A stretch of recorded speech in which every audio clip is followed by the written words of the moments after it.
Hey y'all. So recently, many as I've told many of you, recently I graduated Johnson University, and one of the things I learned about Johnson is with its diverse community and everything. It was weird though. Every exclusively with everybody I met was from Indiana.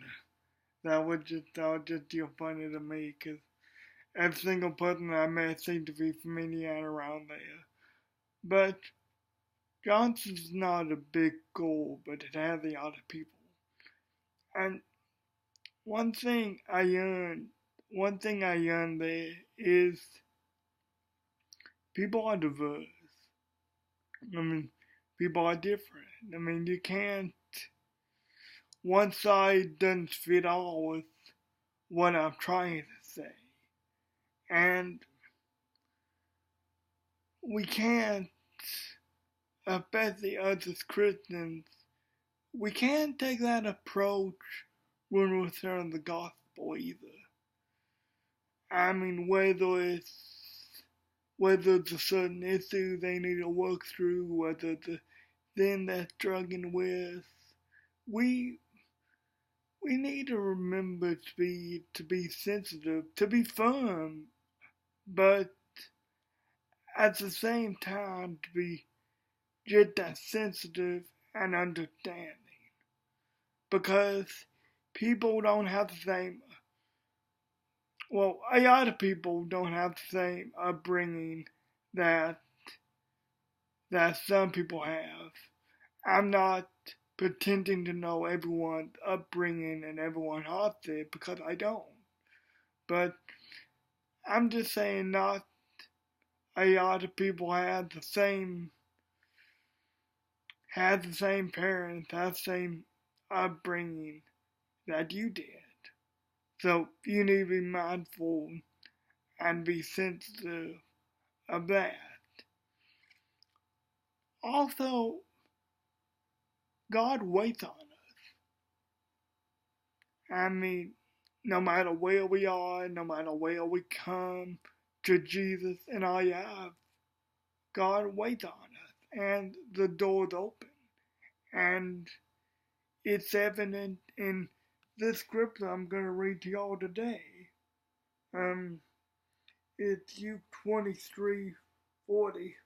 Well, no, Luke 23:40 to 42. Sorry.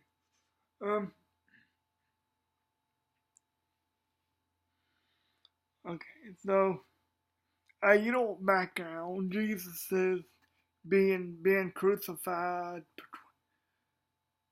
Jesus is already up on the cross, and the two criminals are beside him. Now we don't know much about them other than that fact, but this is what goes on beforehand. The other criminal on his, I think on his right hand, is mocking him everything, but picks up in verse 40. It says, "But the other criminal rebuked him. Don't you fear God, that you are under the same sentence? We are punished justly for what we are getting. Yeah, we are punished justly, for we are getting what our deed deserves. But this man had done nothing wrong." Then he said, "Jesus, remember me when you come into your kingdom." Jesus then answered in verse 43. I went one over. I'm sorry for that. Then Jesus answered, "Truly, I tell you, today you will be with me in paradise." Now, this was under duress. He was being crucified. This man wasn't going to live much longer anyway. But still, he said, hey, Jesus, I know I'm almost at the end here, but I want to ask one thing from you.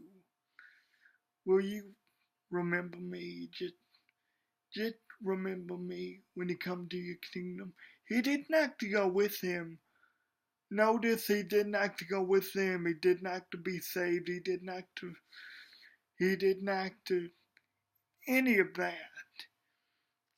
He just asked, hey, I know I'm nothing, but will you do this criminal a favor?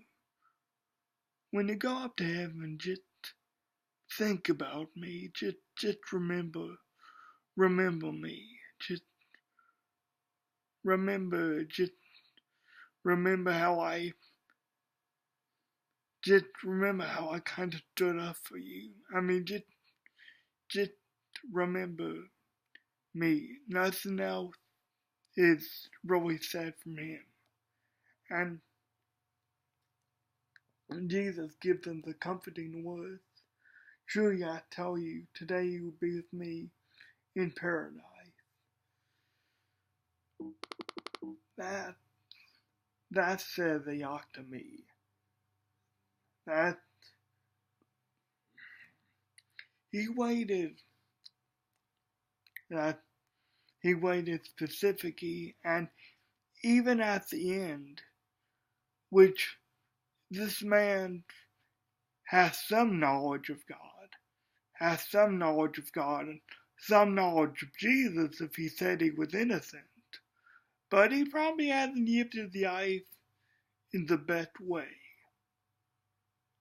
But yet he just asked one thing of Jesus. I can remember him. And Jesus tells him, essentially, you'll be with me in heaven.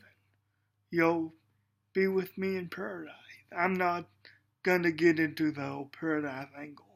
But he essentially says you just be with me because you've had faith.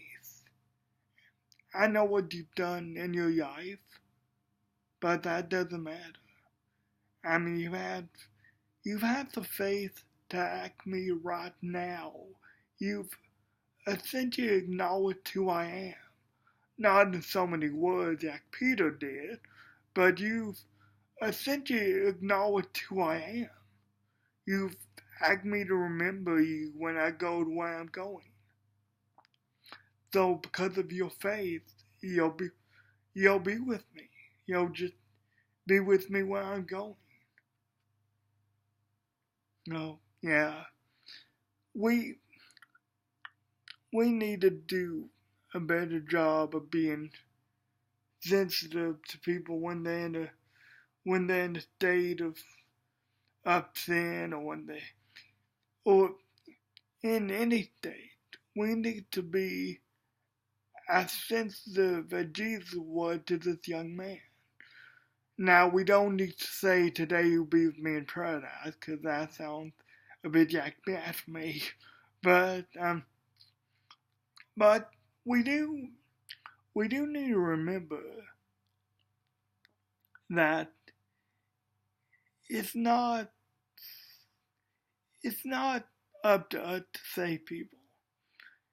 And it doesn't matter what you've done, it doesn't matter how you've lived your life. Ultimately, Jesus has the final say in who stays in this kingdom and who goes from its presence. Ultimately, he does have that final say, and we need to remember that. The representation of a Christian in America today needs to be like this scene. Need to be, hey, we know you've done all this stuff, but you can be forgiven from that.